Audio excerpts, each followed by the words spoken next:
Assalamualaikum warahmatullahi wabarakatuh. Saya Muhammad Hafizul bin Alimat dari Sekolah Menengah Kebangsaan Air Baloi. Kod sekolah saya ialah JEA 6008. Hari ini saya ingin menerangkan 5 ciri murid sejahtera. Ayuh kita saksikan. Yang pertama, etika dan kerohanian. Etika dan kerohanian bermaksud murid mengamalkan nilai-nilai murni seperti jujur, bertanggungjawab dan hormat menghormati. Yang kedua ialah kepimpinan. Kepimpinan bermaksud murid mempunyai keyakinan diri untuk memimpin diri sendiri dan orang lain. Yang ketiga ialah identiti sosial. Identiti sosial bermaksud murid mampu bergaul dengan baik dalam masyarakat.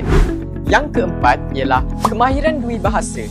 Kemahiran dui bahasa bermaksud murid mampu menguasai bahasa Melayu dan bahasa Inggeris dengan baik.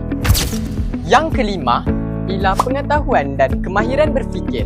Pengetahuan dan kemahiran berfikir bermaksud murid mampu menguasai dalam pelbagai bidang dan mampu berfikir secara kreatif dan kritis.